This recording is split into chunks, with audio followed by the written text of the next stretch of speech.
Okay, the floor is now open for resident comments. Do we have resident comments or questions? You have to come forward, please, to the microphone.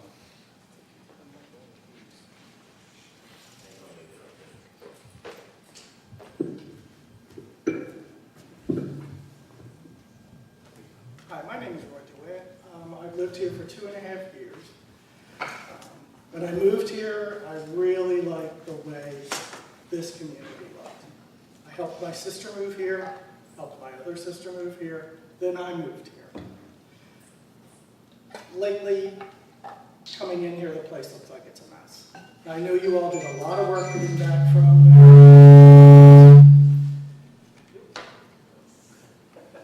but it seems like everything has stopped, especially with curb appeal and making it look like there's delayed maintenance in our community. You turn off of Veterans Parkway, and you see our beautiful sign. Right next to it, you see a mound of scorched earth. Next thing you do, you pass the abandoned building that was sold, and nothing has happened. For a buyer who's coming in to look at this place, I would do a U-turn and leave. But if I did come through the gate, the entire drive coming to this building looks like it's been scorched earth. You could put down a little bit of mulch and try to cover it up and make it look better, but nothing's been done about it. It looks terrible. The community does not look good. We have DTE in our community. When I moved here, the first thing I did was get a hold of DTE on their website and ask them not to come in my yard. They destroyed my bushes. So I asked them just come in and mow and edge. Well, they edged. They, with a metal device, and they edged the concrete off of the side of my driveway that holds the pavers. Then they cut all my shrubs. I don't know who's watching these vendors to see if they're actually giving us what we're supposed to have, because our two streets, Greendale and Woodbury, we've been complaining about for so long, and nothing is happening. Nothing. The board before you all, the manager before you all, and it continues. You sent them to us to trim the shrubs about 2 months late from when they were supposed to do it. They had issues with workers. Well, when you did send them, they came through and they destroyed the shrubs in our 2 blocks. Has anyone come by to take a look at it? I don't think so. Because I don't think you really check the vendors. And it's sad, because when I went away on vacation, when I put in that they were not to come in my yard and do the shrubs, they came in and cut my shrubs and destroyed a year's worth of work. When I called them to try to find out what was going on, they said they didn't look to see that I had a no-enter yard, which I did. So now I have to update it every other month to make sure they don't come in. And now I have signs written in Spanish in my yard for them to stay out. Why do I have to do this? Does anybody come down our street and take a look and see what it looks like? Does anybody drive down from the entrance to here and see what it looks like? It really looks terrible. Why doesn't somebody do that? It doesn't take, it's common sense. Time's up, buddy. I'm good. Buddy? Who's buddy? You're a buddy. Okay, this is not a discussion, it's a time for... It's not a discussion, it's a time, so we're not discussing it. Okay, we'll talk about it later. Any other comments? Yes. My name is Yvette Martinez, and I've lived on Vermont for the past 4 years. I would like to bring to the board a situation that I believe is affecting many of us in Sandoval. And that is, as you know, many of us are having our roofs done after the hurricane. And that's what I'm into right now. We have a situation in which giant dumpsters or roofing material is placed on our driveways for sometimes days on end or weeks on end. And we are not able to park either in the garage or in the driveway. And when I went to ask for the parking permit to park in the street, I was told categorically that I would only be able to park for 72 hours, non-renewable, and that was it. A one-time deal, I was not able to renew it. And for the extra time that I would need, I would have to either park in the clubhouse parking with permission or outside of Sandoval in the shopping center at Surfside. I don't know if you're aware of this, or maybe, I don't know if it's right, but this is what I was told by HOA. And we have a situation right now in which this is unique. We've never had a situation like this after Ian. Ian was something that devastated our community.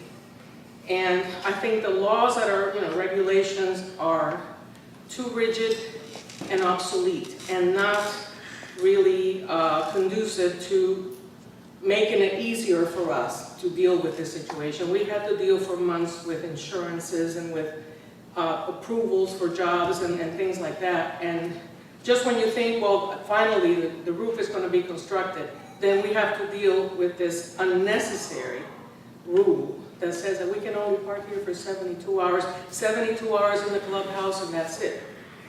I'm a senior. My husband's disabled. We cannot walk from Vermont to the clubhouse and back to get our car. I mean, it's absurd. We have a parking lot near our house that is doable within walking distance, and that's Calypso Park. And we were told, no, you cannot park there. Your car will be towed, just as your car will be towed if you park in the street after the 72 hours are up. We have a little permit that we have to put on the windshield, and that's it. And I would like to ask the board if there can be some flexibility in this issue. Because we have a new situation, a new normal with this post-Ian situation that we are all dealing with. You drive around Sandoval, you will see so many houses that are having their roofs replaced, including mine. That's all I have to say. Thank you. The last two comments, I will address both when it's time for my address and president's comments. Any other resident comments? Yes.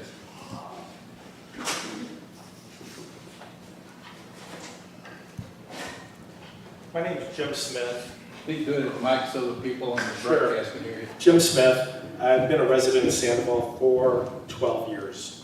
The first time I've ever come to one of these meetings. In my opinion, it's the first time I've had to come to one of these meetings. It's disgusting. You people should be ashamed of this landscaping situation in this community. It is shit. I'm not going to go farther than that. Believe me, I've talked with Chuck. I've talked with DTE. I've talked with Crawford. I've had 2 phone calls into Associa. Where's the buck stop? You can answer. I'll yield the rest of my time for a reply. Well, we don't reply during the comments. I'll talk about it when. Can you say where the buck stops at least? Who do I direct my problems to? You? You can drive them to me, you can drive them to Chuck. Yes. I've been there. Okay. Well, then bring. No, I'll respect to Then Chuck. then come to me. All due respect to Chuck. Come to me. He listened to me for 40 minutes. Come to me. Very well. All of them. Any additional comments?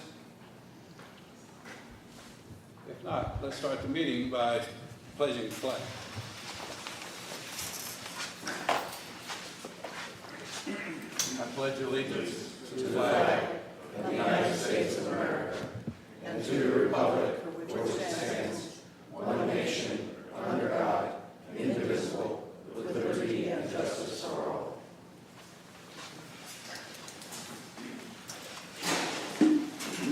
We're in order. Those present. Tom Reinhardt. Present. David Ott. Present. Stan Toro. Here. Marilyn Stout. Here. Andrew Emmert. Here. Bill Simonelli. Present. Okay, we have a quorum. Do I hear a motion to approve the minutes of the last board meeting? I make a motion to approve the minutes from the last board meeting. Second. Any discussion? All those in favor say aye. Aye. Opposed, no. Minutes carried. Okay, now my turn. Before I go into my regular comments, let me talk about the things you guys discussed. our vendors, our landscape vendors have clearly slipped. Crawford was pretty good for a long time. Lately, they've slipped, and we got to do some corrective action on it. The worst one, of course, is what's happening with DTE. And many of you have said it's unacceptable, and I certainly understand that. You should be aware that we have a very active RFP process for the next vendor. The contract ends, the current contract ends in March. However, we don't have to wait till March. But we have to be very careful in terms of what we do. What we don't want to do is have them walk off and we have nothing to replace them, even though we're poor. We're in the process of getting bids from multiple vendors. A couple have come in. August is the time frame there to respond to us. We will work as quickly as possible to work on the landscape solution, and we need one. We absolutely know we need one. There's another thing that I wanted to mention, is that we've had a lot of comments from Woodbourne Greendale specifically. Residents there have sent emails and copied some 62 members of your street. And I sent a message to Chris, I think, who is our neighborhood rep. Chris is our neighborhood rep on that. And she's going to make a suggestion to you, which I'm not going to bring up at the board meeting. We'll talk about it at the next, maybe something special you guys can do. As terms of parking, we're not going to limit you to 72 hours. If you're having your roof done, we'll extend that. Just tell the office you're having the roof done. That is not going to be an issue. We will absolutely extend that. There's no reason we want you to be having to walk out of here or do something crazy. Okay. Chuck, no problem, you see, right? I'll do whatever you guys want me to do. Currently, right now, that's how the rules are written. If you I understand want that. to if you want to change the rules, that's fine. But for roof replacement, if it takes longer than 72 hours, we should allow it. Would you agree? I'm not. Okay. Well, then when it's time for new business, let's see if we can entertain a motion for that. All right. It's not my decision; it's a board decision. But I will tell you, I totally support being able to park in front of your house a little longer if your roof's being done. Okay. Next thing is Denise Neifeld has asked us to be clearer, us and the board, in terms of when we make motions. She's been keeping a record of everything, and it's nice to have a record that we post it to Live Sandoval and so forth. So when we make motions, let's make sure that we say them clearly, we actually state who said the motion and who seconded the motion, and so we can get it into the record and any amendments therefore. Okay. So we'll ask either our GM or secretary to repeat each motion and approve amendments prior to a vote. All right. The other thing that I wanted to mention, I guess, Jane, we're going to mention the fishing at your report? Yes. Okay. So we don't need a board action on fishing. We've already made that action. Yes. Do you need anything for the change on the handbook? No. Let's do that when you speak, okay? The other thing I want to mention is that when we, at Coffee and Conversation a couple of weeks ago, we had the Fort Myers Ham Radio Club came in and speak to us. They're really quite a responsible bunch of people, and they really work hard during times of emergency. And they want to open up this to more Sandoval residents. I think a number of you are interested. I would hope that you are. So we're having a special, what is the calling thing on August 1st? The police and so forth are having a display. Oh, National Night Out. National Night Out. So the committee is going to have a table at the National Night Out. So anyone interested in becoming ham radio or joining the club, please go to that table and sign up. And Carmine, I think is here in the back of the room, he's going to be probably manning the table for you. So I really encourage you doing that. If enough people want to get the training for ham radio training, amateur radio license, the club will actually provide a class for us at no charge in our facility. So I think that they really want to help us out if we want to. Okay. Other than that, I have no additional things to report. Treasurer. Oh, I think we have to move. You need us to be gone, go.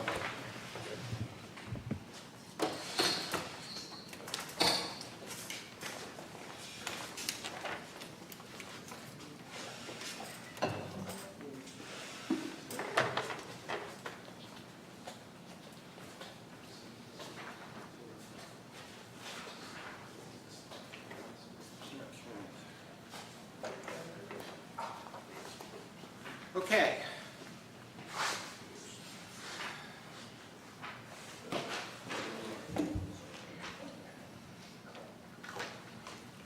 So today's treasurer's report, we're going to cover a couple key areas, and we're going to expand on some areas that we started talking about last month with the capital budget. For the 2023-24 operating budget, we did complete the audit. I'm going to go through the details of the audit. The results of the audit are available to the community. They got posted to Live Sandoval today, so anybody can download and look at the audit report and the final audited financial statements for the community. I think there's a very positive trend relative to long-term delinquencies, and we'll look how they've been trending downward. We're working towards implementing the resolution that got approved last month to implement the ICS service. We have a follow-up meeting with Associate tomorrow, and we're working towards completing the implementation in time for the August board meeting. We are working towards, the Finance Committee is working towards getting the budget process kicked off on the 17th of September, and we're putting a stake in the ground that we'll have the review of the budget completed so that the board will be able to vote on the budget November 16th. That'll be the board meeting before Thanksgiving. On the capital budget side, we have a total reserve funds of $3.2 million. A little bit under $500,000 is sitting in our Pacific bank account. Most of that money's about $350 of it is committed to current invoices or pending invoices, primarily for projects related to Hurricane Ian recovery. The Fifth Third balance is down to $2.7 million. The reason why there is a decrease is that in order to manage cash flow to pay the invoices, we had to do a transfer of $300,000 from our investment account to the Pacific bank account so that we can pay our bills related to Hurricane Ian. As a result of that, because we had to take $300,000 out, we've seen a slight decrease in our market yield, year-to-date market yield for the account. It's down from 3.11% to 2.85%. Sort of an ongoing issue is the item related to the reserve inflow is continuing to decrease. We'll go through those details in a minute. And we're going to go into a bit more detail about the remaining capital spend available for 2023. Relative to Hurricane Ian, we'll leave the details of where we are with the recovery efforts to the General Manager's report. Based on my last review with the General Manager, there's been no significant change in the costs that were presented for the assessment. You all received a letter detailing the assessment payment due on October 1st. We are setting up a separate bank account so that we can accurately track the inflows and all the payables associated with it. There will be another community communications that will be going out in the August time, or after Labor Day time frame, to give everybody the specific logistics for making the payment on October 1st. Shifting gears, the 2022 audit was completed and accepted. No major issues were identified, although there were some issues identified by the auditor that we are working with right now. As I mentioned, the audit package and the tax return for 2022 are available for community review. They can be downloaded from Live Sandoval, and I believe they'll be on Town Square sometime the next day or so. We'll talk about the issues that the auditor identified in chart number 5. Our federal taxes have been paid, and we will be filing our taxes by the end of this month, so we will have that all squared away. A key thing that came out of the audit was that for the transaction related to the sales center that we received title to as a result of the Taylor Morrison litigation, there is no capital gains tax that is being paid on that transaction to sell it, because the transaction to sell is being treated as an extension of the payment from the settlement. Now, one of the things that I committed to as part of the audit process is that we would do sort of a final look at the numbers related to the Taylor Morrison litigation. The property that we sold was sold for $600,000. In addition to that, we received a $25,000 settlement from Taylor Morrison Pope. That leaves a gross proceeds of $625,000 that came into the community. Based on the contract that we had signed with Morgan & Morgan, we had to pay them $200,000 for legal fees. We had to pay $13,000 to our in-house attorneys for the sale of the property and for other legal matters related to this transaction. The property transaction closing costs were $30,000 and change. So the total costs associated with the transaction were $244,000. And the net proceeds to Sandoval were $381,000. Those funds were deposited in the Fifth Third account back last October and have been sitting there accumulating interest. Now, we also received a retainer refund of $20,000 from Morgan & Morgan and a refund of the fees that we paid to BDO Accounting for a forensic engineering study that was not done for $7,500. But those were refunds, not net increases to the numbers. So this is the final set of numbers associated with that litigation. The issues raised during the audit process. The biggest issue that came up is that approximately $44,000 of security deposits have no record of a refund going back to the originators. And this goes back several years, some as far back as 2010. The issue comes from the project's not completed, the owner forfeiting their deposit for whatever reason, lax paperwork by the various people handling these things. So one of the things that we're working on right now is working with Associa, or they are taking the lead, I should say, to put procedures in place to more accurately track future deposits and refunds. And I have to sit down with the ARC, with Marilyn and Andrew, and we have to see if we can work with their records to see if we can identify any old applications where the refunds have not been settled, so we can try to close this off in the books before we do a write-off on this. One of the things that you will see is the auditor also provided a series of adjusting journal entries. Most of them are relatively small, but the bigger ones are going to be the addition of the physical assets of the community to the balance sheet. So we will see a significant increase in the asset levels of the balance sheets probably by the August timeframe once all these adjustments have been made. The other issue that the auditor raised is the risk associated with uninsured cash balances. That's the item that we're working on that we dealt with at the board meeting last month, and we're working to have the ICS implementation done by the end of August. Year-to-date financials. At the top level of operating income and expenses, we're not seeing any red flags on the operating income and expense side. User fees and collections continue ahead of the year-to-date budget. That's why we're slightly ahead on the operating income side. We have a positive year-to-date variance on expenses, primarily because we have not expensed any items against the contingency line item yet. That's sort of like our last line of defense to handle anything coming into the community. As we started talking about last month, we do have a red flag on reserve contributions.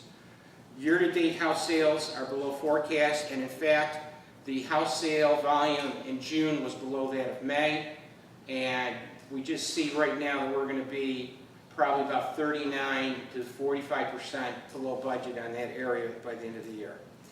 And we're going to have to deal with that as part of the 24 budget process. On the major operating expenses, the community landscaping is still showing a positive variance, and that is due to reduced invoices in seasonal plantings, sod seed, tree maintenance, and others. I think that's a lot of issues that we're still trying to deal with Crawford on in terms of getting them to get as much work done as possible in that area. The neighborhood landscape is positive because there was a 4 to 5 month period where they weren't doing any work on the irrigation, homeowners' irrigation systems. So the budget for that was basically, there was no expenses in the area, and that's what's responsible for the positive variance there. The payroll variance that we're seeing this month is primarily driven by a 3-pay period month occurring in January and June. If you project out through the course of the year, we think we'll be about 1% over budget, and that is, I think, primarily going to be done as a result of some overtime and some increased hours by the pool attendants we're trying to take advantage of. Contracted services should be closer to year-to-date forecast, especially as we start rolling in the new security contract that started in July. For the other operating expenses, as I mentioned, no expenses have been allocated to contingencies. Most irrigation repair work in the common areas was assigned to the Hurricane Ian recovery efforts, so we're just now starting to see some billables coming in on the operating expense side. The federal tax payment of $6,320 was done last week, I believe, by SOSHA, so that'll show up in the July financials. And the operations variance, which is small, is driven by personnel churn as we buy them shirts and uniforms for their activities. There's nothing on the operating balance sheet sort of following the normal ebb and flow on a month-to-month basis. As I mentioned, we'll see the total assets rise to will be increased by $2.5 million once all these journal entries are completed. On the reserve balance sheet, what we're primarily seeing is a decrease in assets as we take cash out of our accounts to pay for Hurricane Ian expenses.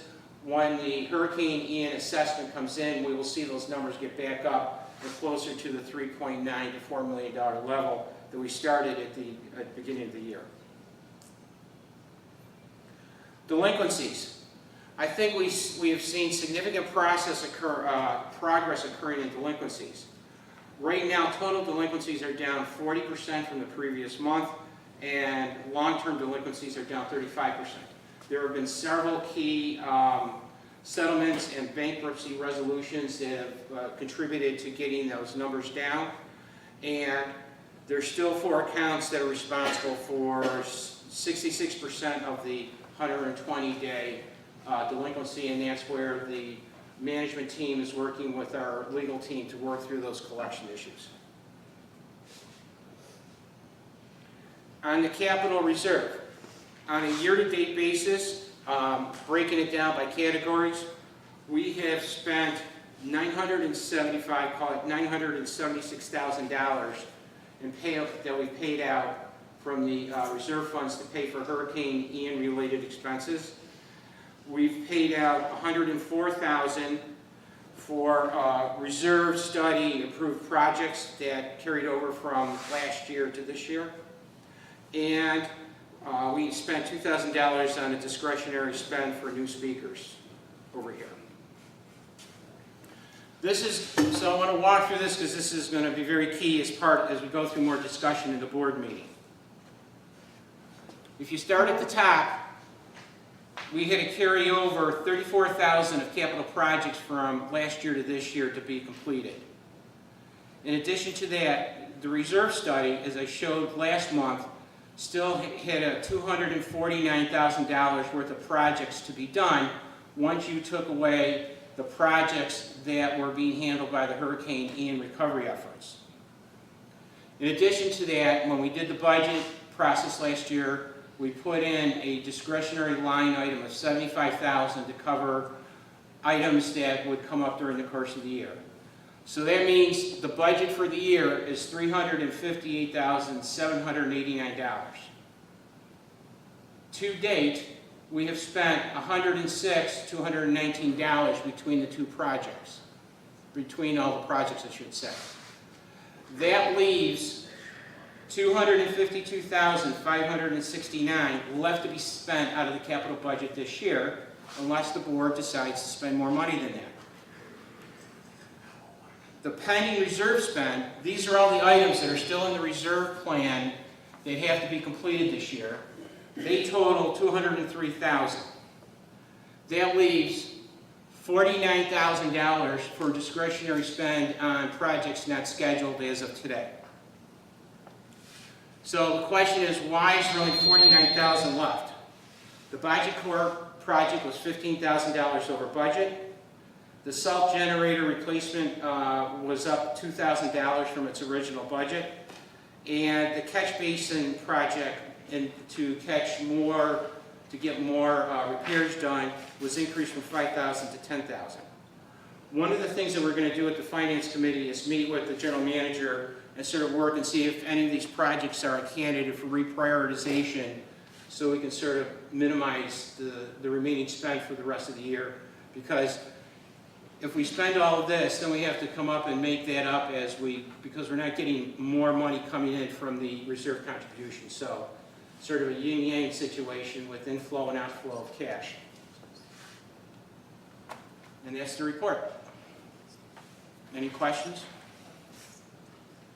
I just have one comment, and it's more for planning and preparation purposes in 2024, is that over the last couple of weeks, I've seen some tremendous crisis in regards to commercial property insurance. In fact, premiums on commercial property are up almost 300% to 400%. And so I know the Finance Committee will do a great job in budgeting that, but that's a reality of where we're at today. Yeah. And in addition to, a lot of carriers are removing wind coverage from their commercial policies. So it's just something that we need to proactively plan for as we move into 2024. Yes, no, I agree, Todd. One of the concerns I've got is that last year we didn't get a preliminary quote from our agent until well into the October timeframe. And if we wait that long this year, we're going to miss our budget window and not make the timeline for getting the budget approved. So we have to start working on that after Labor Day. I can tell you also from a professional experience is what you get in a quote and what you get in reality at the end are significantly different. I know we've got a great insurance person that we're dealing with, but I can tell you there's a real shock factor when people get a quote versus what the actual premium is on the policy. So no disagreement, I mean, because I saw how my property insurance went up. right. So we have to be careful with the Yeah. quote, but it's better than what you were handed last year. Yeah, so we got to do that. Any other questions from the board on the finances? Okay, thank you. The one thing I want to mention is that some residents might have a misunderstanding about the interaction between our residents and the board during our board meeting. It happens from time to time, but we really can't do that. I mean, we've got to hold a meeting and it's not interactive with residents. So what I pledge to you is at the end of this meeting, once it's over, I'll stay as long as you want and discuss anything back and forth. Okay?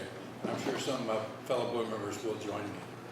I know some people have very strong opinions about things and we want to hear them.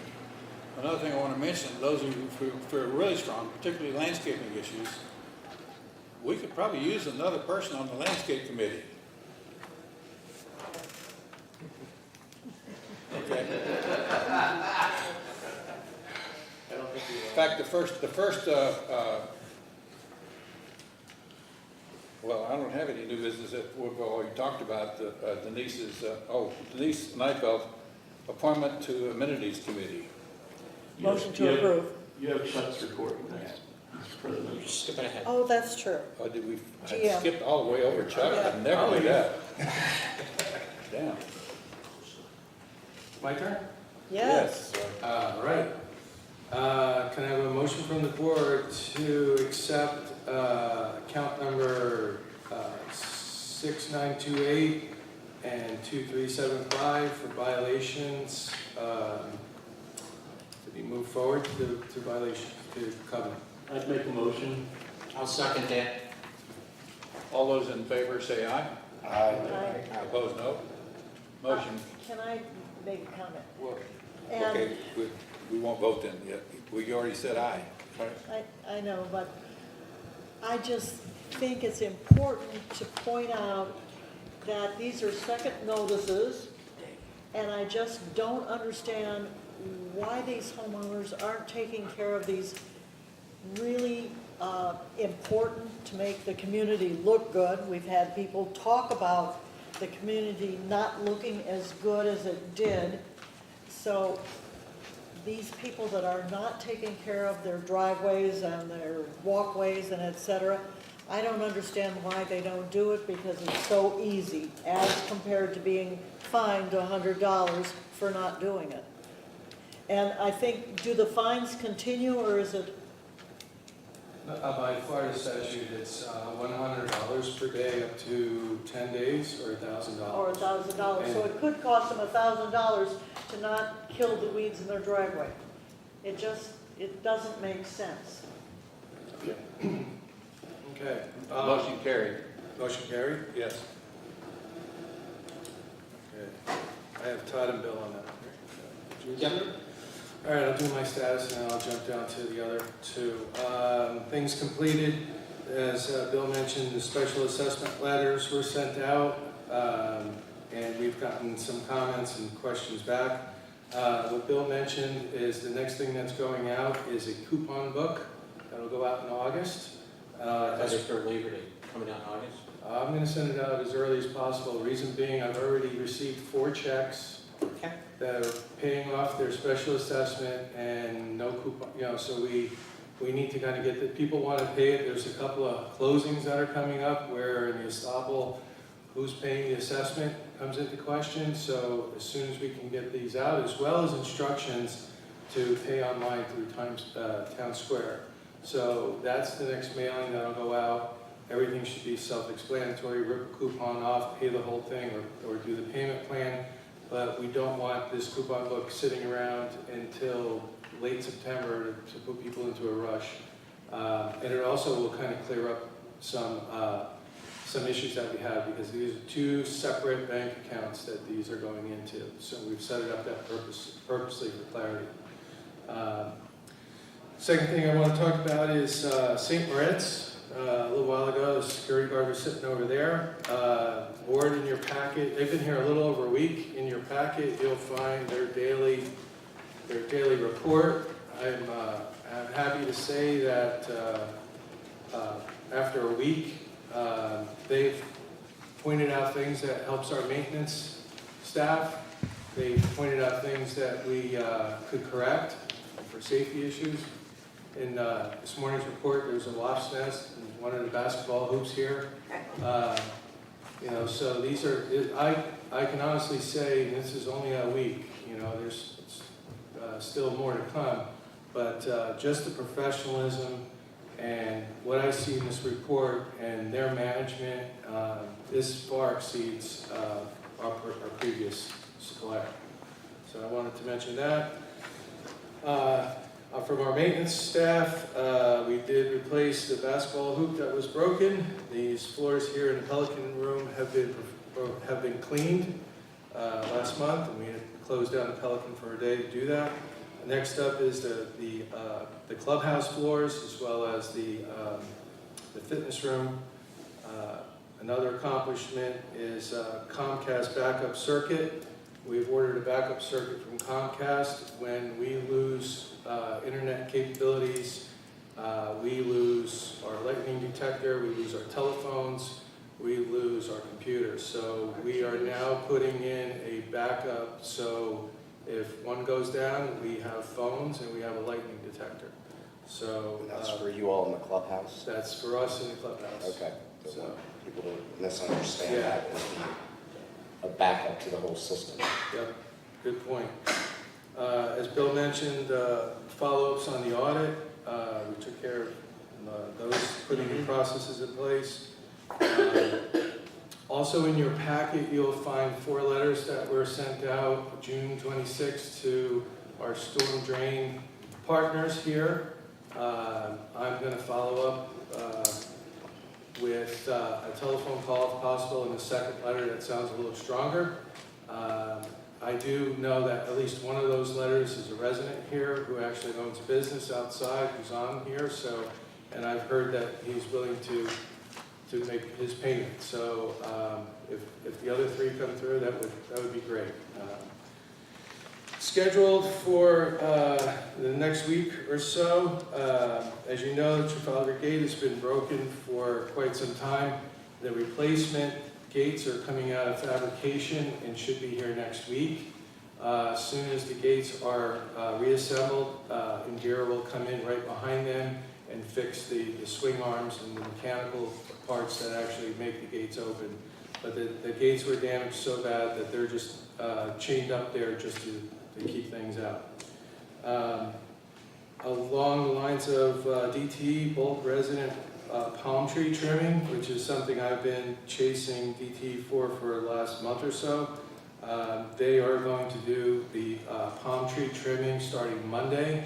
I originally put out a note this morning saying we're going to start tomorrow, but we wanted to give people a little bit more time to get their lawn tchotchkes and anything that's out there that they need to move out of the way just in case something happens. So Monday, they'll be beginning all the palm tree trimming. They're starting on Greendale, and they'll be working their way up. And that's paid for, right? That's, We've already paid for that. yeah, it's part of the contribution. Also next week, our fence company is back to finish up Calypso Park fence, as well as closing up the dog park and putting dog park back together again. After the dog park fence is up, then we have to talk about, we have money set in the budget for sod. We're looking into a canopy, since we lost all of our trees, some type of shade there. We're waiting on quotes for that. But we're kind of, excited about finally getting that dog park put together, and as soon as we can get it looking respectable, we can go forward with that. Also next week, monument painting. I think behind me over here is the color palette. The board approved the painting of the Veterans Monument, the Trafalgar Gate Monument, and the columns at Pine Island, and the columns at the other 2 gates. And that's the same color that we had from the color palette that the original paint was from. So we're not painting every single monument inside the property, but we just want to make sure that we get our gates taken care of. And that will power washing. Crawford's already cleared some of the trees away from the Veterans Monument behind it. They'll power wash it first, and then they'll do a couple coats of paint. So we're excited about getting that taken care of. Crawford will also be out next week trimming the palm trees at Veterans entrance. And next week we also have the playground out here has a safety inspection scheduled. So that is for next week. I also want to mention that in September, tentatively, we're working with our contractor. If you remember, we had a project in place to renovate the pool. We put in the heaters as part of the project, and now the second part of that project is doing some of the electrical work that needs to be taken care of, and we're hoping to do that. There is no good time to shut the pool down, but the best time to do it, if there is a best time, is September after the kids go back to school. And we're hoping that it's a week or less than a week that it actually has to be shut down. There's also the bridge that you walk over, there's some actually some spalding and cement underneath, it's bleeding, rust, which also has to be dealt with at the same time. So, and then we're also hoping to, we haven't heard anything yet on a feature replacement, but they're hoping to see if they can get a replacement for one of the features. I want to mention that the first and third Thursday of the month, the pool will open at 9 a.m. instead of 8 a.m. This is to allow Crawford to come in a half an hour early from their start to do weed control inside the pool and allow it enough time to dry and to make sure that nobody's around when they're spraying for weeds on the pool deck. So Mondays and Thursdays, the pool's not going to be open until 9 o'clock. I've already run this by Eric, who's our main swimmer, so we'll extend the swim lane hours a little bit just to make sure that the swimmers get their time. We're meeting weekly as a team to talk about our disaster preparedness.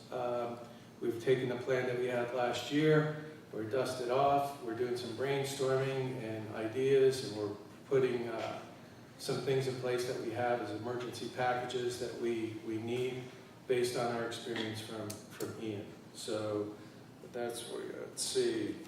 What's the next thing I have? I want to report that this has been a light month. I'm probably going to jinx myself in saying this, but we only had 4 gate strikes up until now. I just told the pitcher he's throwing a no-hitter, right? So, but we'll see what happens tomorrow.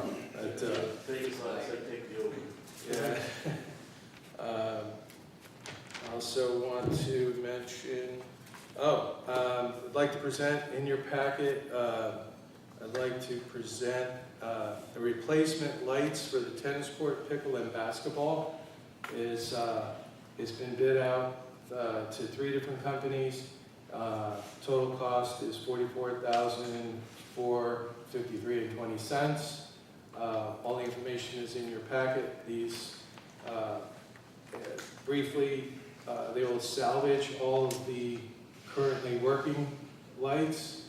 They'll take one from the tennis courts and bring it over here to basketball, and then they will replace the tennis side with up-to-date new lights.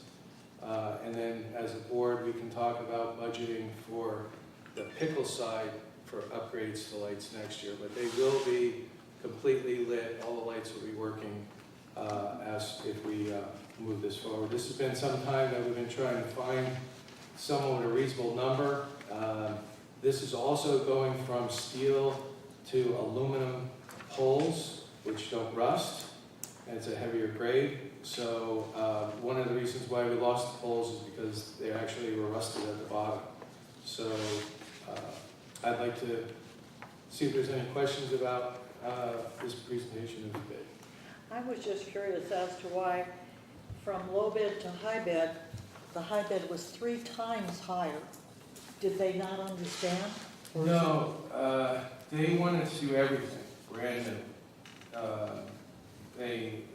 There was kind of, they're a pretty well-known company, and this was kind of like a repair kind of thing. So we had hoped that they would break their quote up into manageable size for us to do certain things. I think they were also including some fence work in here as well, which kind of didn't make the apples and oranges kind of thing, so. Okay. So one comment for the board is that in the Hurricane Ian assessment, we originally had budgeted on the first set of quotes, basically $36,000 for this project. So this is about a $9,000 increase, but it fits well within the contingency of the Hurricane Ian assessment. Yes, it does. Do I hear a motion? Go ahead. I move to accept the recommendation of General Manager to implement these pickle and tennis court light repairs. Is there a second? Second. Any discussion? No board discussion? All in favor say aye. Aye. Aye. Opposed, no. Motion carried. Thank you, Chuck. Let's see, is there anything else? There's another one, don't you? What about the bocce here. Oh, do you want to do bocce here? Yeah. Okay.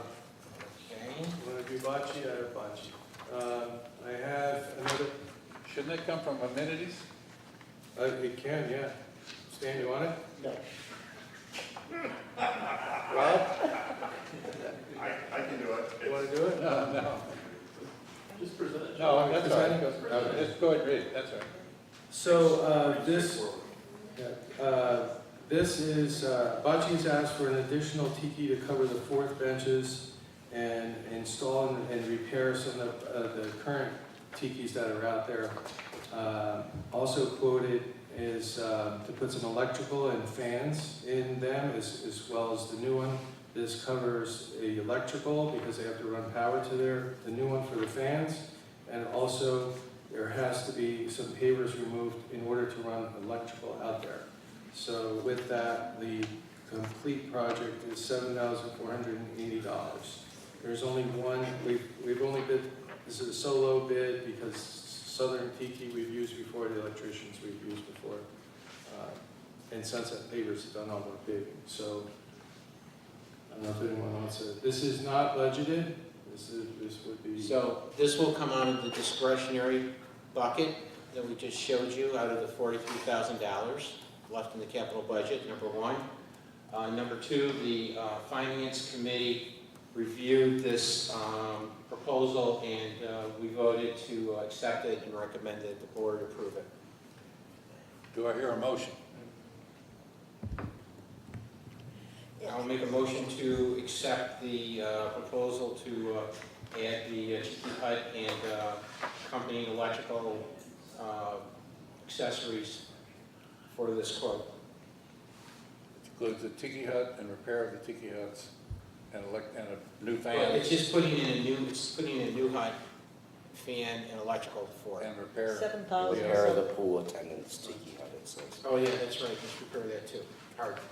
Yep. Apologize. No, you're fine. Is there a second? I'll second it. All right, Dave, second. we need discussion. Yes, please. The most important thing, this was not a planned or a budgeted expense. This is out of the contingency fund. Another point is the bocce court was $15,000 over budget that we did in 2023. And now we're proposing to spend another discretionary expense of approximately $7,500 on additional improvements. Personally, I have a real problem with it because I think there's other priorities in this community that need addressed before adding something to the bocce amenity. I think this board has gone over and beyond in regards to the renovation that we did by approximately $15,000 over budget. I think these particular funds, if we're going to use discretionary funds, they should be used to the greater good, which would be the immediate renovation and improvement of Barclay Park. That needs to get it back up online, and I think those dollars would be better allocated for something like that. That, again, this is just my opinion. It was not budgeted. It's not planned, and that's my comments. I have a question about it, and that is, some of that's repair of current things, and some of it's new. Can you break it out? How much of the money is to repair something we got to do anyway? There was no cost associated to the bid on the repairs, which was the follow-up question I had. I thought the repairs were built into this. They were, but the follow-up question to that would be is how much would it cost to repair the damage that currently exists? Yes, that's what I'd like to know. I have no problem with doing that, but again, there's other priorities that we need to be addressing in this community versus adding an additional cost to the bocce work. That's my opinion. Chuck, can I say something regarding that? No, please. Stan, you have a comment? Yeah, I'm all for the bocce, guys. You know, I bat for you guys. I wanted all that done, and the last conversation that I had was in reference to holding on till the next year and seeing what the budget holds so that we can do a good job on the tikis and add on the fans with lights at Bocce, and this came out of left field. As the liaison on the board, I had no idea about this tiki order. There's no second or third bid, no risk management input. I don't like voting on something that just gets thrown up at the last minute during a meeting. I've asked for, the people have asked for traffic safety measures that I found out that were denied because of cost. And that, to me, it rubs me the wrong way. Everybody wants traffic safety, you know, put in for the stop signs and everything else, and that got denied by finance. First of all, let's talk about that later, but finance cannot deny. That's true. They cannot approve, they cannot This deny. is true. So my point is that I thought this was gonna be held over until next year's budget. I had no idea what was going on. I don't see any bids, and I don't know. I don't feel too good about it. I don't wanna do that to the Safety and Security Committee. So that's where I sit. Any other discussion on this issue? Are you ready for a vote? All those in favor, raise your right hand. 1, 2, 3, 4. Opposed? 4, 4, 3 against. Motion passes. I suggest, Stan, that we talk about the traffic thing when you come to amenities, because I think that needs much more attention, and we shouldn't put it off any longer. Well, I do. we can, but it's some deaf ears, I believe. I don't know. We can do it. I understand. Okay. Go ahead, Chuck, sorry. I think that's it for me. Okay. ARC's roof specification modifications. Mr. President, I've read it, and I would make a motion for the proposed changes that are in this particular document. Okay, the essence of it is, Well, it's just kind of clarifying more. I think the major thing is to clarify that the 26 gauge minimum on metal, concrete, tile, barrel, or flat profile, stone coated, flatter barrel. It just kind of clarifies, in my opinion, more specifically, and maybe Rob has a comment on this in regards to helping the ARC make decisions better. Would that be an accurate statement, Rob? Yes, it's to clarify gray areas. I understand. Another thing that, In what would be chosen. in the last definition, stone-coated steel was not in it. Now it's been added to this one, which makes clears that one up. Yeah, well, plus we wanted to get rid of Yeah. Black V, so there are only two types of metal roofs. Okay. Any discussion, any further discussion on that, on the change to the ARC regulations? All those in favor say aye. Aye. Opposed, no. Motion carried. Who's second? I'm sorry. I made the motion, the original motion. Yeah, I Got me. didn't hear a second. Is there a second? I'm sorry. Thank you for being careful. I'll second. Would you like a second? Bill seconded. Okay. We don't want Denise to get on us for that, not having a good. Can I ask just one quick question of Rob? Rob, this will take care of any gray areas for you? I hope so. It's, I mean, we still get, I mean, we've had another one show up today or yesterday. Somebody put the roof up, wrong color, no approval. They didn't put any application in, so, and it's driving us crazy. That's the house next door. That's, I'm aware of that, and that's, we're going to discuss that, but not at tonight's meeting. That's fine. Okay. Thank you. We will. Thank you. We will do something. Thank you very much. Chuck? All right. I don't have anything in new business. Next, I think we'll go to. We have to vote on Denise. What? I thought we already talked about St. Mary's. No, we started, but we were. We started to talk about Denise's I would make a appointment. motion that we add Denise to the, what committee is it? The Amenities Amenities. Committee, please? I'll second it. Who's second? Dave. Okay. All in favor of adding Denise to that committee, say aye. Aye. Opposed, no? It's done, thank you.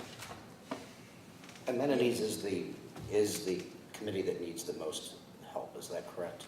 Correct. Yeah, we I think landscape needs help too. That- Landscape Yeah, I needs really a lot do. of help. Yeah, landscape needs help, as many people have said. Lawnmowers. It's time for landscape committee, Dave. No, don't leave, What is the ham radio, you John? told I already that talked la- about it. street We're joining parking. You told that lady we would talk about it under new business, Oh, no? yes, I did. I made a comment that I thought that street parking, if your roof is not done, we should allow street parking. My suggestion would be someone make a motion to allow an exception of an additional 72 hours during a period of a long time to remove the roof tile. Of And an that- additional 72, is that what you're saying? Yes. If, That's not gonna be enough. That's gonna get up. are you telling me that it takes more than a week? Oh, yeah, it's taken that long. So I just wanted to remind the board, if we go back and look at the video replay of our board meeting from 2 months ago, we thought 72 hours was adequate. And I if know you we look- and if you look at the board minutes or the meeting from January of 2023, there was no exception. So we've gone from no exception to 72 to where we're at today. It Right. makes it absolutely impossible for our management team to handle this particular thing. There needs to be some common sense used in this particular situation. I don't know what that may be from a board standpoint, but, you know, like Ms. Martinez was saying, this was a set of cards that was dealt to us that we didn't ask for. And so there needs to be some common sense. I don't have any ideas on how to manage it, other than if you have an open ARC application, that kind of is the green light, but when do you close that circle? That, I don't have an answer, I just throw that up as a board I'm question. concerned with what vendor can't get the roof cleared off in 3 days. Well, I'm sorry, not to interrupt. Okay. I live on Greendale, and I can tell you, there's been material sitting in the middle of the driveway for almost probably 2 months. Ooh. And it's a seasonal resident who, if they came home, in fact, I had one on my street that came home and couldn't get her car out of the garage because the materials were sitting right in the middle. I know that that's not, well, it is our problem, but I empathize with these particular folks when materials are put in the middle of the driveway, they have nowhere to park, you've got handicap issues that, this goes deeper than just 72 hours, in my opinion. I'm looking for guidance. I think when we first started, you know, I think we were told that roofing tiles were gonna take 6 months, 8 months, and what we saw was the dumpster show up, the roof came off, they dried it in, and they were waiting for tiles, they're waiting for materials. Now I think what we're seeing is the tiles are showing up before they even rip the roof off, and it's kind of backwards now. So we were able to say, how long does it take to rip, you know, they're not gonna put a dumpster there for 6 months, that's gonna cost them money. So now what's happening is, it's really not the dumpster that's blocking the driveway, it's the materials that are blocking the driveway. Is that right? Yeah. Is it material? No, I thought you said dumpster was blocking it. Dumpster, then material, and then we have to deal with another issue, which is the nails on the driveway. Oh, that's, yeah. Which take about another 72 hours to clean. They have to, blow, and they have to do sweeping and, pass the magnet. That's a, My entire dumpster, and I didn't even go in the driveway. So it has evolved. One after the other. Last 2 houses on my street. I think we need to be reasonable, but what is reasonable? What do you think, Dave? What if we renewed it for every 72 hours until the driveway is cleared? That Second way, it.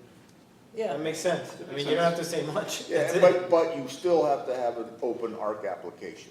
You're Yeah. not gonna get it without an ARC And application. you At the end, each 72 hours, you come in and Just renew it. Yeah, What you're saying is you have to proactively communicate to Chuck and his staff that you're renewing it for 72-hour periods until material is removed or your roof is finished. Yes. That seems reasonable.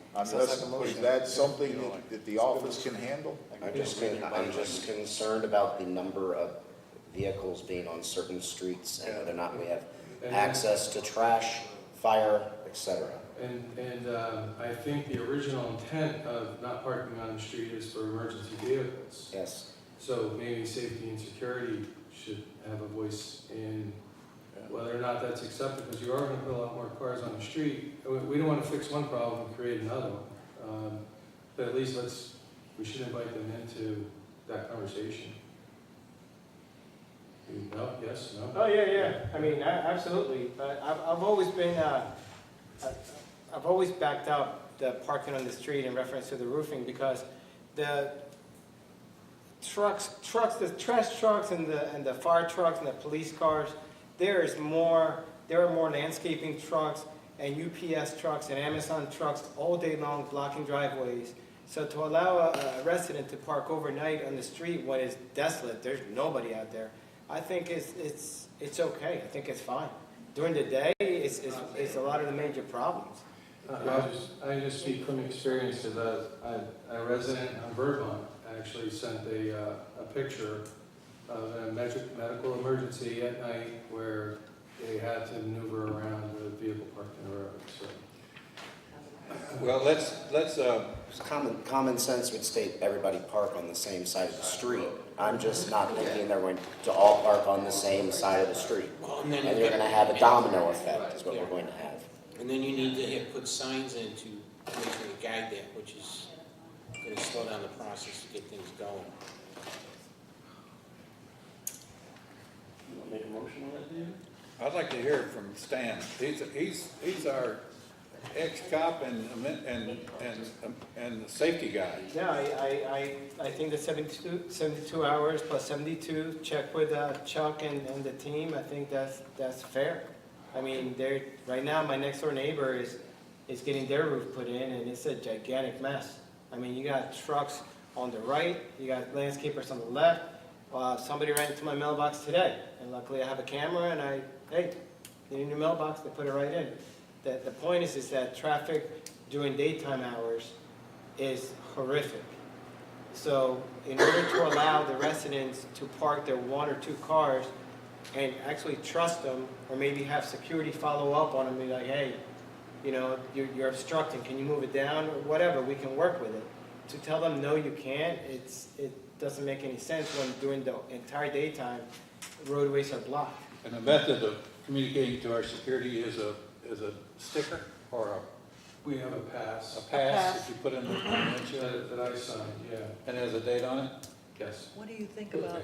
So can But I I, think it needs to be clear that Sides, yeah. this shouldn't be management's responsibility for 72-hour renewals. The property owner needs to be Of course. proactively Yes. communicating to renew it for 72, because I can see it happening. Well, you know, there needs to be a process. I'm sorry, Bill. no, it's okay, no, I'm just waiting my turn to talk. You're up. So the only other thing I would suggest is that we cap it at five renewals. 15 days. Yeah. That's 15 days. Yeah, 5 renewals. That makes sense. Yeah. No, 5 renewals is 18 days. Well, includes the weekends. Original and 5 renewals, is that what you're saying? Yeah, or 5 original and 5. Okay. We need someone to structure a motion. And what did Andrew say? Andrew, I'm sorry to go back. Andrew, you said odd or even parking at side of I the think we street? should have established the side of the street. If that's I- it, my Heatherwoods does that. Heatherwoods does that on a regular basis every single day, you know, for the week. This week we're parking on the odd, this week we're parking on the even. They're doing a fantastic job of doing that. All emergency vehicles get through. That's a fantastic idea for our 72 hours, not for what they do. So yeah, I like that. And the capping it off at what Bill said, another good idea. But I think it should be allowed. I don't see any reason why not. I think, yeah, I was just gonna say that as currently written, it's limited to 2 vehicles. And do 2 vehicles. I think that's fair. 2 vehicles on the street, 2, 3 vehicles on the driveway. You know, I think 2 vehicles, cap it, the days, odd or even. And it would then We've should got too many options. We need a specific motion. Okay. I'm working on it right now. All Yeah, right. well, they're not options, they're actually the rules. Those are the specific rules to follow if you want to be able to park on the street 72 and 72 and 72. Here's my understanding of what you said. In the event of a roof replacement, a resident can make application for 72 hours, leaving the vehicle on the street for 72 hours. If that's extended beyond that time, the resident can ask for an extension with a limit of 5 extensions. Is that it? No, and then we're having the odd or even sides of the street to make sure that the vehicles, the emergency vehicles get through. Park on the same side. Yeah, it's, I mean, they require signage and education, it's gonna take forever. It's common That's sense, hard to I mean, do. you just But want what, to, where are we gonna pay for the signs? you don't need a sign, what do you need a sign for? Why would you have to put a sign? Even or odd, that's it, you Yeah. pick one, even or odd, you park on there. If they decide not to do it, If you want to park your car in the street for 72 hours because you're having your roof done, you should know the rules, otherwise you're going to get towed. absolutely. Can't argue that. All right, so. Thanks, David. That's- You got the wording? So this is what I'm thinking. All right. For the next 12 months, any resident may apply for up to 5 72-hour extensions for street parking, limited to 2 vehicles per resident. It is the resident's responsibility to ask for each extension. So I think the key is to cap it at 12 months, and we have to decide to renew it next year, when hopefully a majority of this is behind us. Okay. Have a sunset to it. Do I hear a second? Second. All those in favor? Who's second? I Give it to did. Marilyn. Marilyn? All those in favor of the motion as read by Bill? Say aye. Aye. Aye. Opposed, no. Thank you very much. Give me a blank piece of paper. Well, they just started taking my roof off today. Yeah. They got dumpsters in front of my house. They're gonna have it gone tomorrow, You think? I think. You know, you're gonna That's get what they another told me. 72. That's what they told me. Better talk to Chuck. Okay. Yeah, right? Are we ready for landscape? I am if you are. Please. Okay, I started reaching out to some landscape designers to come in and look at the common areas and provide an estimate on what it will take to give us a design plan. I had Beltran in here yesterday, and I drove them through the community, and they are going to go back and provide an estimate on the cost for the design, not to do the work, just to do the design. The other thing I asked him to do was to give me an estimate to clean up and replace what needs to be replaced by the front gate between Veterans Parkway and the entrance. I already asked Crawford to give me an estimate for that same job, and I thought the estimate was extremely high. They wanted $32,000. So I'm hoping by getting this estimate from Beltran for just that piece of it, I'll have something to gauge when I look at other companies coming in and do the same thing. I want to get at least 2 or 3 more companies in here to provide an estimate before I bring anything to the board. Okay. I wanted to say something about landscaping, and that is, if you look back over the course of this last year, our landscape committee was pretty much worried about what color flowers to put in front of the clubhouse.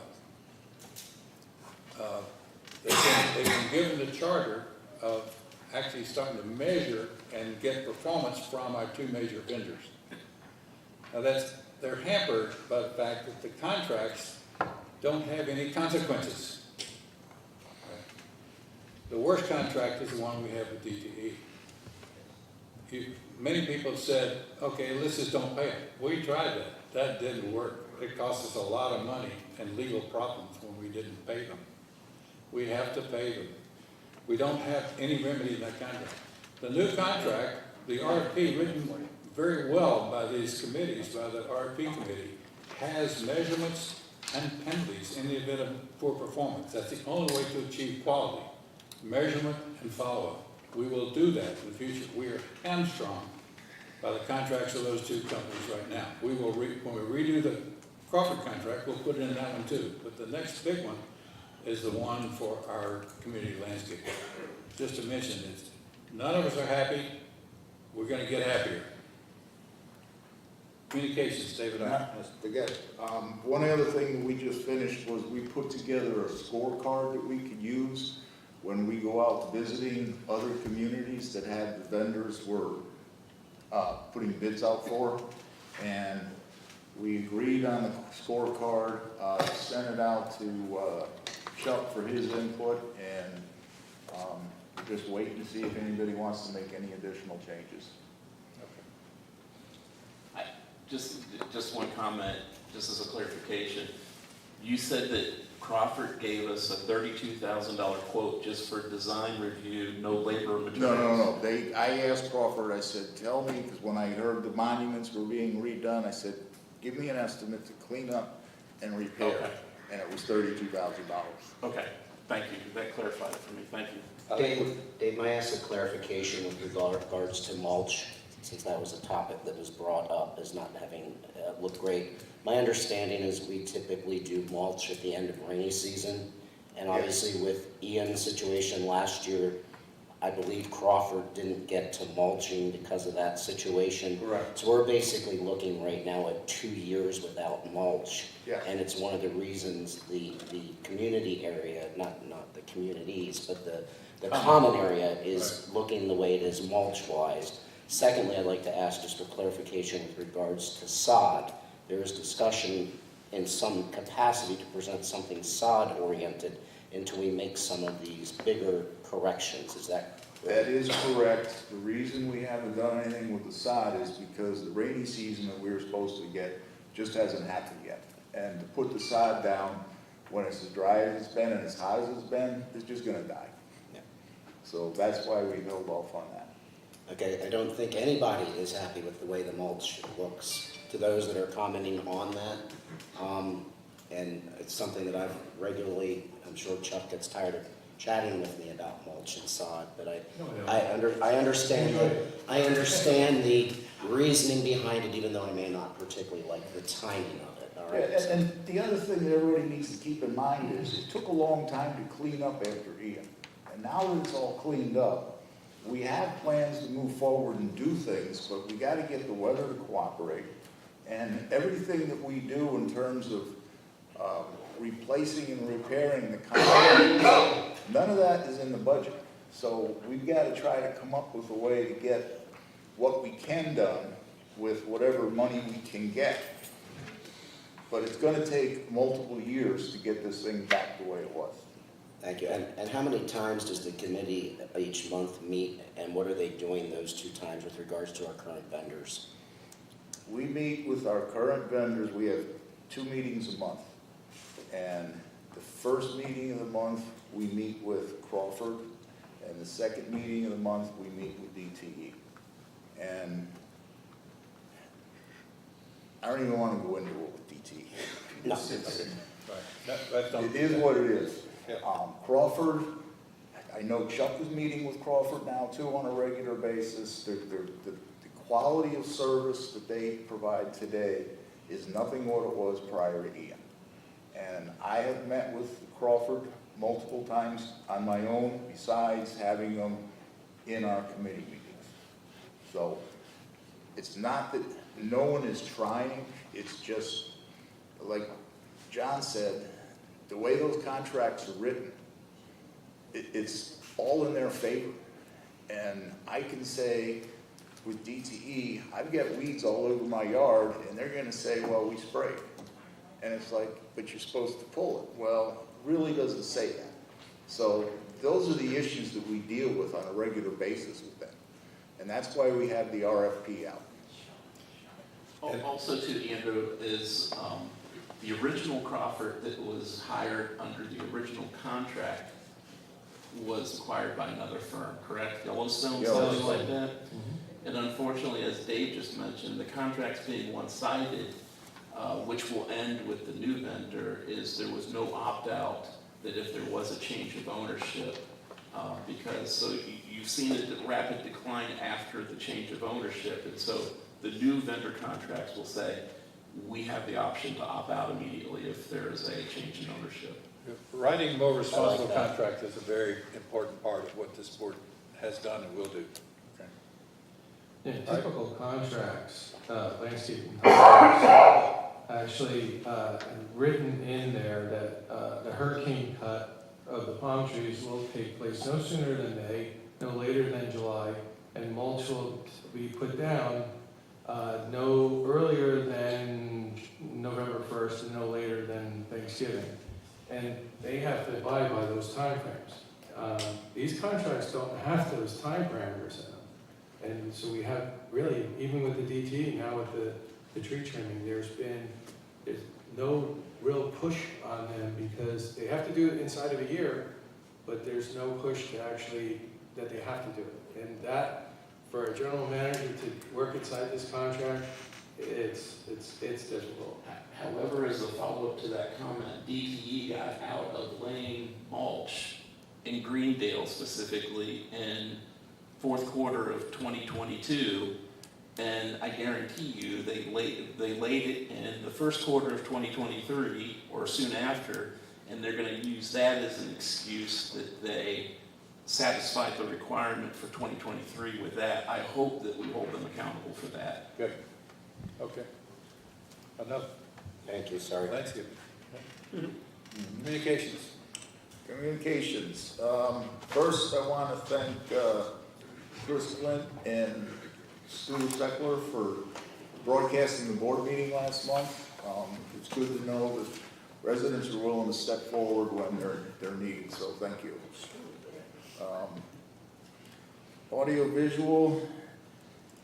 Vic is testing the possibility of having lifestyle announcements broadcast out by the pool area at 3-hour intervals or whatever intervals we want. It's just something we're trying to test so that people are aware of what's going on in the community. There's been some issues with the sound when we're broadcasting the board meetings, and some suggestions are, and I know this worked for me, is connect external speakers, use headphones, or even come to the meeting in person.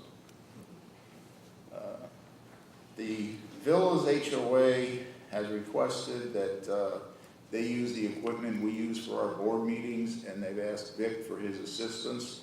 One of the benefits of that is that there will be more people available to back up Vic and Jack if they're unavailable. How much are we charging her for that? I'll scratch your back. You Bill scratch doesn't have a mine. lot of extra money, I tell you that. double. Bill YouTube subscribers has actually gone up a little since we've been pushing that more people sign up for it. Could go up a lot more, but at least it's a start. The YouTube privacy issue what we have with other people from the outside listening to our board meetings. Vic did some research on utilizing Zoom, and there's an option for a Zoom membership for $100 per year, but it's limited to only 100 people. So the first 100 people that sign up for a board meeting, they're the only ones that are going to get in, but they'll still be able to review the broadcast at a later date. So that's something that we're looking into, and until we get more information, I'm not going to really bring it up for discussion with the board. We're continuing to update Live Sandoval. I think Denise is in there just about every day, adding something to it to provide more information for the residents. The architectural webpage is, they're actively working with the art committee to get some updates to that. The Lake's webpage was updated with the lake bank trimming information that Jane provided. And there's also information out there on the landscape webpage identifying proper ways for trimming around the lake to prevent the grass clippings to go in, or not necessarily prevent it, but reduce the amount that gets into the lake. And that's about it. Can I jump in and introduce our security guard to our board members? Come on over, Devin. This is Devin from St. Moritz. He's our 5-day-a-week guy. There's Bill. I think we've met already. Yeah. We've met everybody. Nice to meet you, Devin. Pleasure.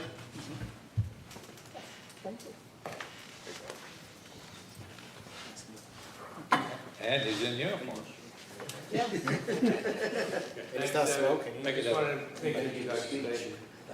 Okay. Is our committee presenting themselves, or you guys Well, going? I think Rob's here. Rob, are you going to present, or you want one of the board members to talk about ARC? I can say a word. The only thing, we have been discussing the problem.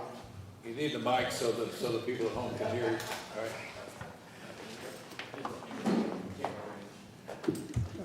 Other than all the roofs that are going up, and some, like I mentioned earlier, there's been a couple that we found out that were not approved, and that they went and used colors that were not approved for their streets. The clarification that we asked for that you guys passed today was one of the things we're dealing with, and that will help clarify what people can and can't do. So we're doing everything we can. Well, one thing that residents should know is that if you take an action without ARC approval, you are subject to penalty.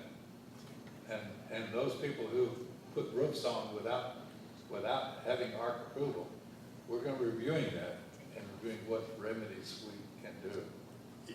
You need to do something, because right now we're stuck with $1,000 maximum fine. You put on a $100,000 roof, what's $1,000? So It's $1,000, still significant to me, yeah, right. But it will not be ignored, I can guarantee that. thank you. Yeah.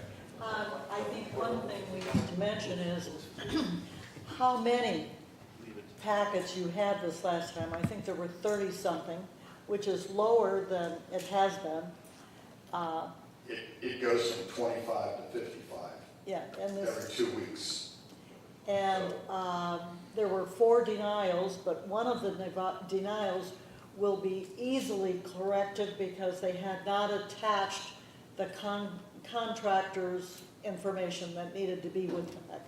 Yeah, that one was already resolved. Oh, yeah. And then there was another one that, they're supposed to tell us manufacturer, the color, nothing. Didn't, They right. just said they wanted a new standing seam roof, light gray. That doesn't cut it. So that was denied also. Sure. But it's an easily fixed. Right. But there are some that are just the wrong color on the street. We just have to deny them. That's our guidelines. Most of the contracts were approved. Yeah, the ones we did last Saturday, like you said, I think there was 4 that were denied. And then 2 of them were easily fixed when they get fixed. Rob, is there any idea on how many you all have looked at? Just kind of a spitball on how many total you've looked at? And while you're thinking about that, I can see the little rabbits running around. This group has done a fabulous job with what they have in front of them. So kudos to you and our committee. Quick estimate, 60 to 100 a month. Wow. That's, 500 or 600.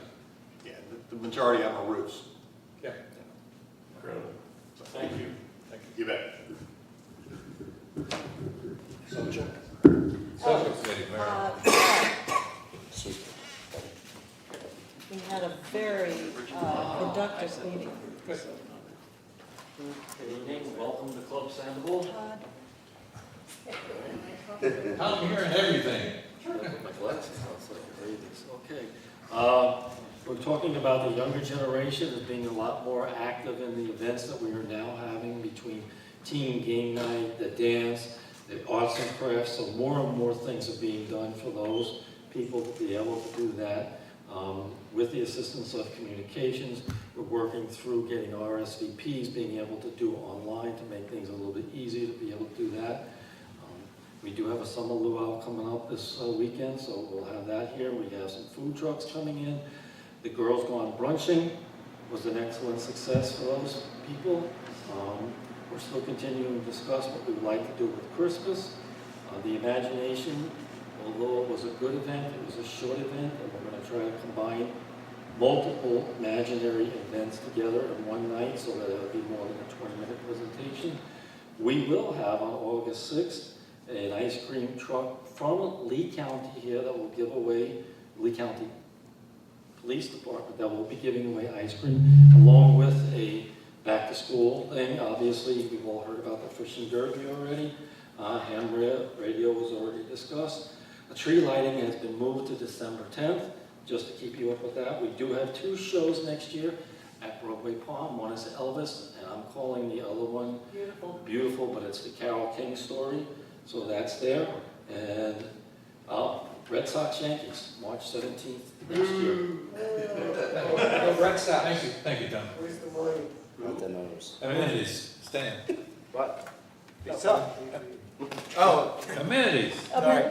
It's Yeah, good for me. Chuck goes over pretty much everything that involves amenities and safety and security. So the only thing that I want to say is, don't let anybody in the pool area. If they don't have a swipe, don't think you're being nice. I sit at the gym and I watch some of you guys just let kids in. I see them hovering. They go right to the gate and they keep going until they catch one of you guys. And you're being nice. Don't be nice. Send them back to Heatherwoods or wherever they're coming from. You know, they're causing problems, and they're causing problems. That's it. Slow down around the neighborhood. And Chuck went over everything. The gate strikes and security's doing a great job. Thank you. Just a quick question, what time is that you usually kids hover around? I'm at the gym around 9:30, 10 o'clock, so it's early in the morning. Usually early in the morning is when you got the usual suspects coming in, and at nighttime, I'm sure we still get them, but I'm not around to check it out. But I'm sure you're doing a good job. You can spot them. I mean, they come in here with thank you, Dave. They come in here with backpacks and they're not pool ready, no towels. You can spot them a mile away. Just be mindful of that. Caught a couple in the gym. Somebody let them in the gym, and they got kicked out of the pool. They came and worked out. It's simple. Just don't let anybody in. That's pretty much it. I just had a question from before. You were talking about the light posts and tennis courts. Did you guys talk about the gate, the center post? Yeah, we got that. That's it. Thank you, Dave. Thank you. Okay, Lex, Jane.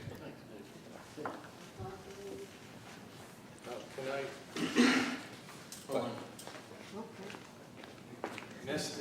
Missed a social. I just want to remind everybody that National Night Out, August 1st, you'll have Cape Coral Fire Department here with trucks. You'll have the Cape Coral Police Department with a K-9 motorcycle unit. You'll have Lee County Sheriff's Department with the virtual deputy experience and robot dog. And we'll have Bombo sandwiches here, snowy snow cones, and we'll have a band, and we'll have ham radio here, and I think Associa will be here giving out notepads or something. And it's important to everybody know, I've been asked to say this, is some people's first impression is this is for the kids. It's really not just for the kids, it's the police department really wants to do that community policing and have relationships with the community. So, August 1st. Hey, Chuck, just to piggyback off that. Hello. Yeah. You broke it. Oh, I know, right? You got it. Just to piggyback on Chuck's speech, I've been involved with National Night Out for many, many years. It's a great, great night to have all those different police, fire, the community. It's really nice.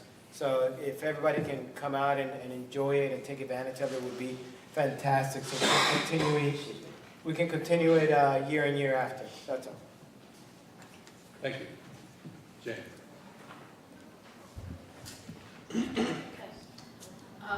The Lakes Committee met this month on the 13th. The meetings have been posted to Live Sandoval, the Lakes webpage. Can you get the mic closer? Closer? Lower? Here you go. Yeah. How's that? Good. Okay.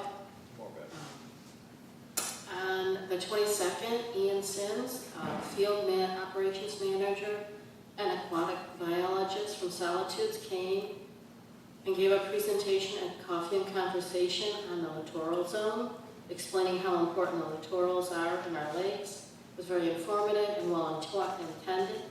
This presentation will also be posted on the lake's webpage as soon as he sends it to me. We have provided, as mentioned, we have provided documents on how to trim the lake banks, it's for residents to see if you do your own landscaping or you have your own landscaping company, make sure they know how they should be trimming the edge of the lake, and we have also informed both the landscapers for the community. It's posted on the lakes page and on the landscape page. Thank you for the landscapers for helping us get this out there. Several lakes in the community have been treated for algae and invasive plants.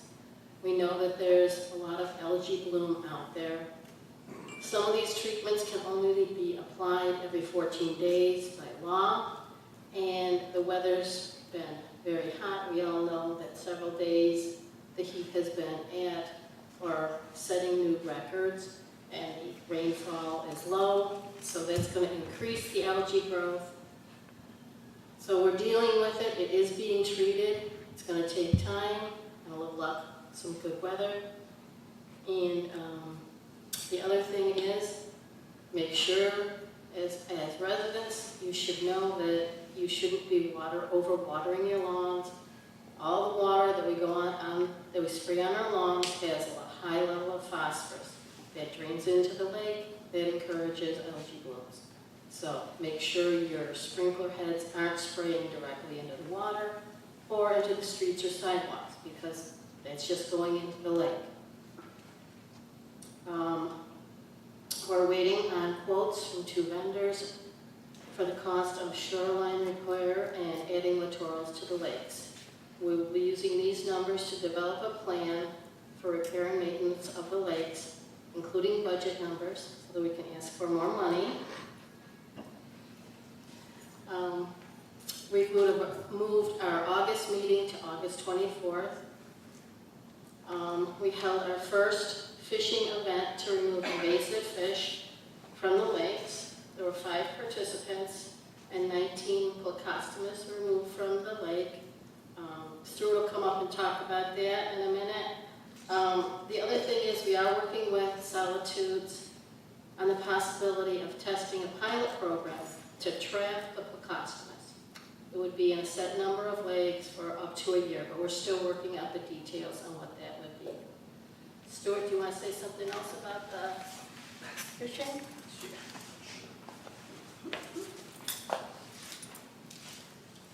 Hello.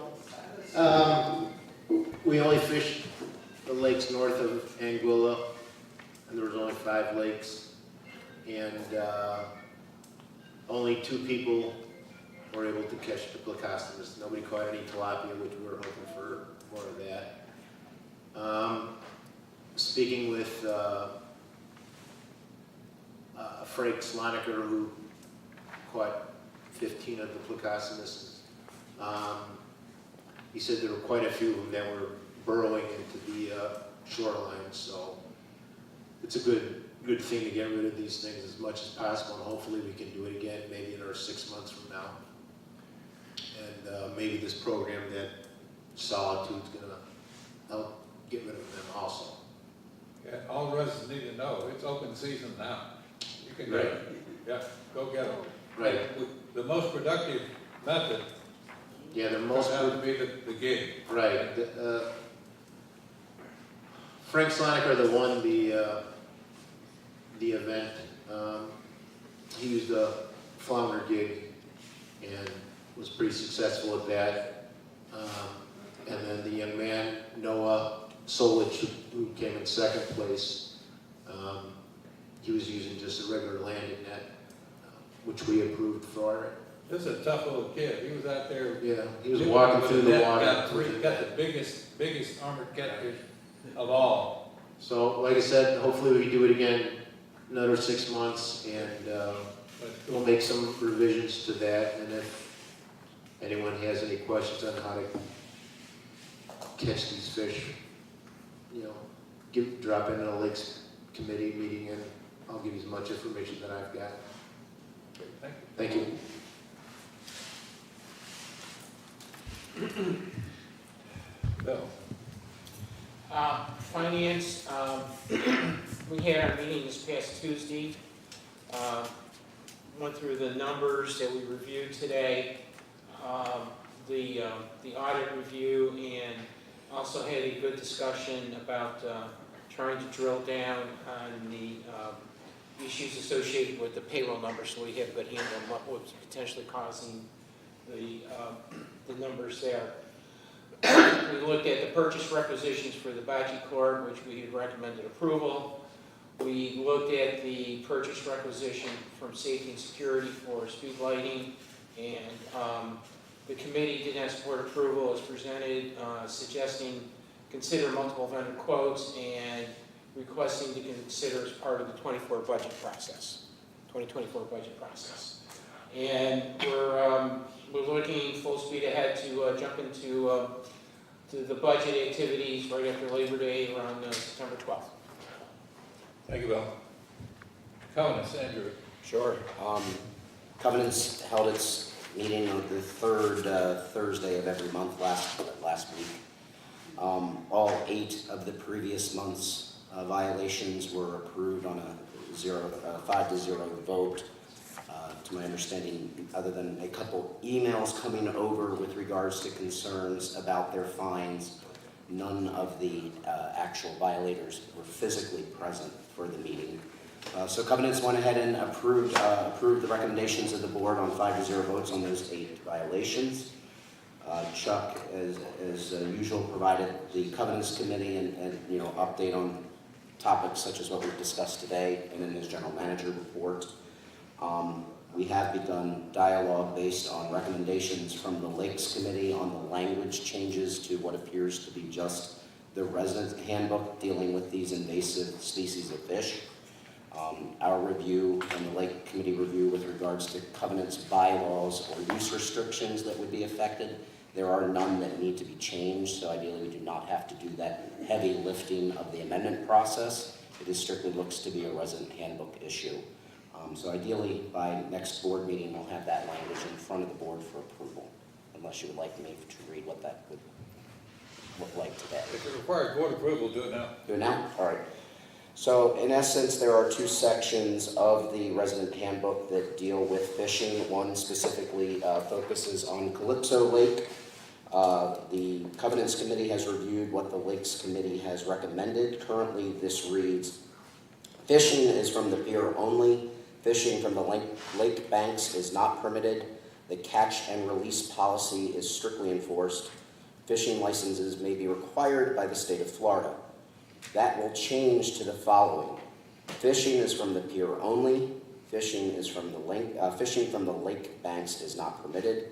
The catch and release excluding invasive fish species, Plecostomus or armored catfish, and tilapia, which may be removed from the lakes, euthanized, and properly disposed of. This policy is strictly enforced. Fishing licenses may be required by the state of Florida.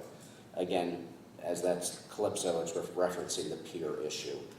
Section 8 on page 27, bullet 4, that generally outlines the use of the other lakes in the community. Currently, that reads, fishing is allowed in designated community lakes Do not enter someone else's private property to gain access to a lake.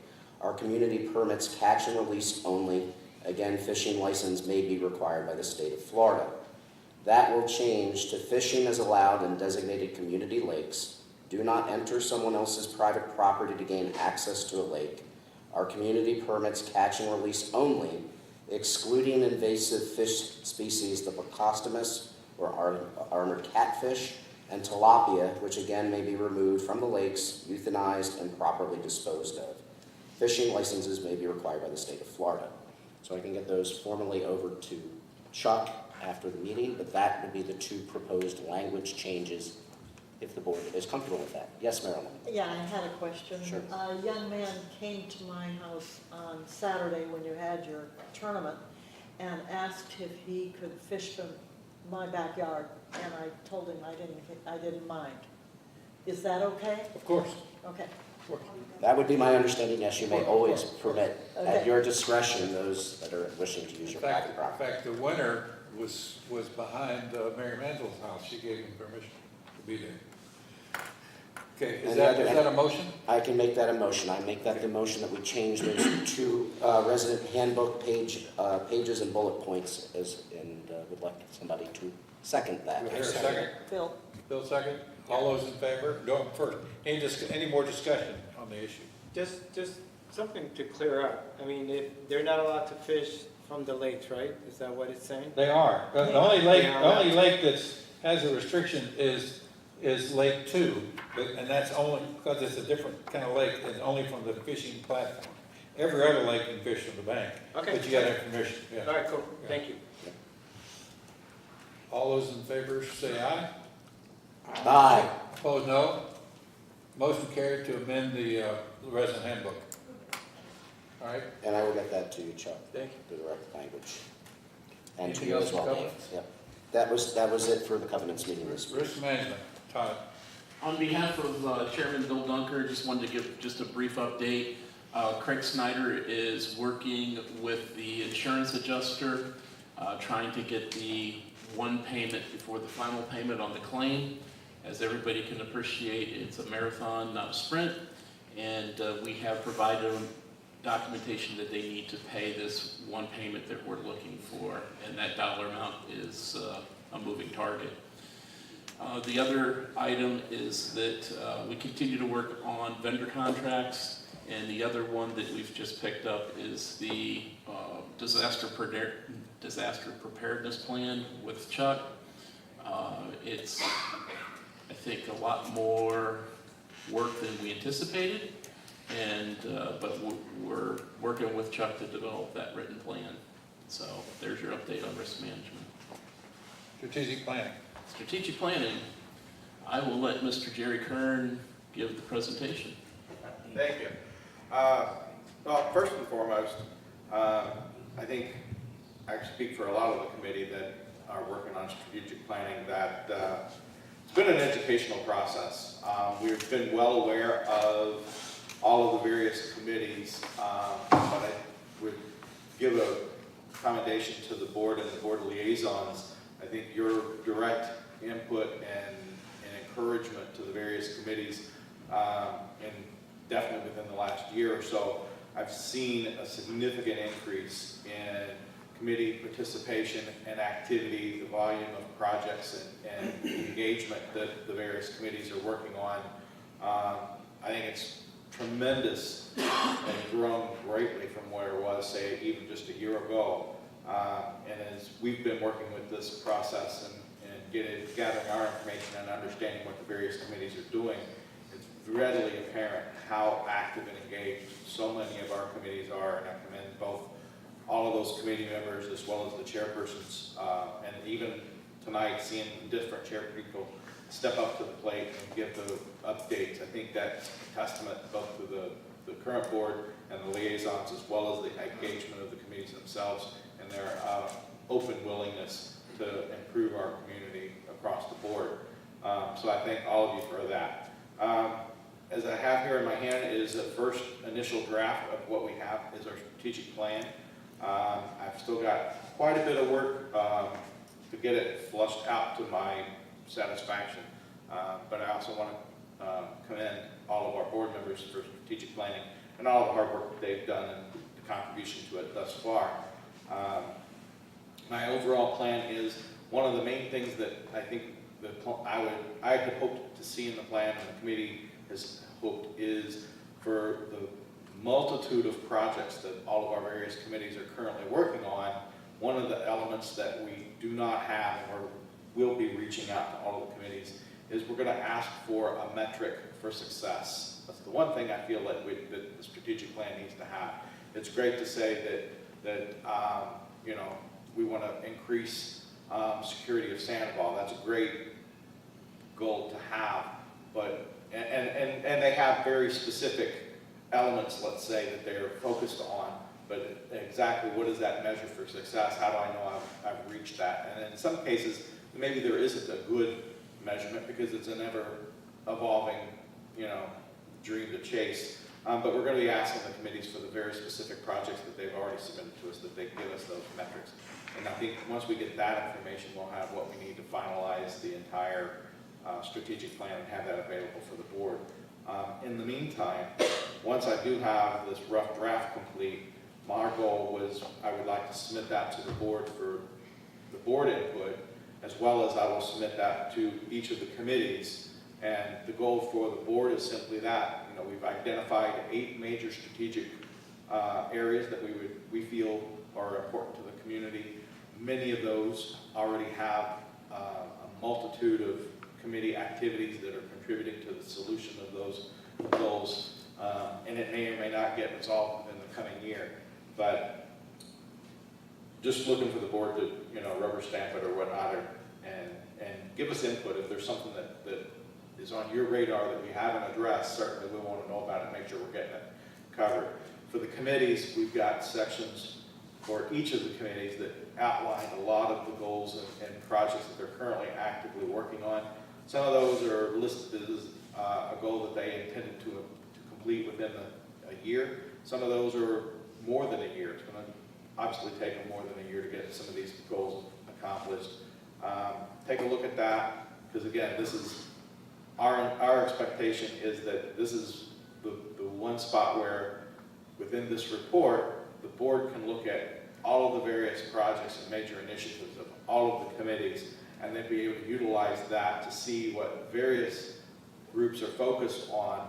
And so when we get into budgetary constraints or concerns on how to apply discretionary funds, you'll know about a lot of these various projects, and you have one repository to see where most of those projects are, at least the focal points are identified. And that was the whole purpose of our strategic plan, is to give an additional tool to the board in order to guide us as we are trying to understand what the major priorities of the community, as well as how to best spend our funds. So again, I guess in parting, expect to see this doc to the board within the coming week for sure. It'll be a long weekend, I think. But also to the committees. I have all of the committee chairpersons' emails, so I'll be sending the document out. And again, we're just hoping that the committees can review it, give us any suggestions. Hey, we already did that one, or you didn't talk about this one. Look at the timelines, and then also be thinking about the metrics on measure for success to know when we feel we've achieved our goals. Thank you. Thank you, Jerry. The next board meeting will be held on August 31st. If there are no other issues, the meeting is adjourned.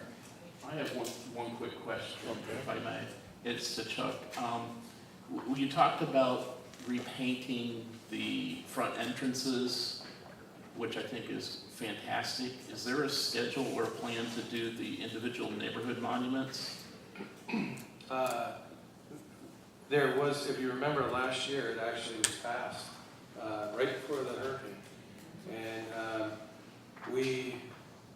I approached the board and said, you know, this is, well, the majority of you, you know, the Veterans Monument is atrocious, and it needs immediate needs. I think if you look at the plan and how that was laid out, that there was going to be a color scheme that was going to be selected somehow, 3 different colors. We would I'm not sure if it was amenities or design, or committee or the board would get a recommendation to pick different colors for those monuments inside the gates. I still think that that's something we can do. I don't know if the color theme needs to carry over, but at this point, I just couldn't leave, the reason why I presented this is I just couldn't leave that sitting out there. And I think the longer approach of painting all the monuments is going to take a lot more time to get colors selected and things of that nature.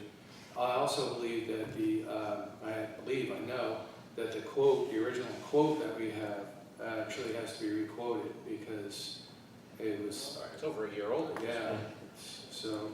Is there a way to move that up the priority chain?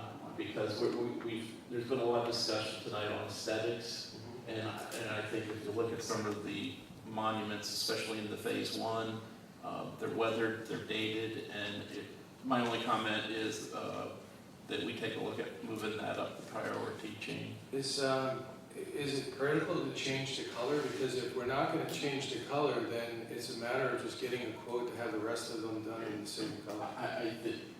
Todd's opinion only, I think that opens Pandora's box. If you allow it, I think stay with the color scheme and let's move on. I second that, or whatever we want to say at that point. Well, if we want to make it official, let's do it. Okay, let's have, I want to hear a motion to proceed with the painting of the monuments at the current color scheme. Is there a second? Second. Okay. Right. Motion Just, made second. we'll have to pay for this out of contingency, but we'll get it done. All those in favor? Aye. Opposed, no. Thank you much, folks. The meeting is adjourned, and now we'll have open for resident comments and questions. John made the motion, Stan seconded it. We had a 7-0 vote. Is the mic turned off? Are we turned off to the, Vic? Are we still on this, we're on?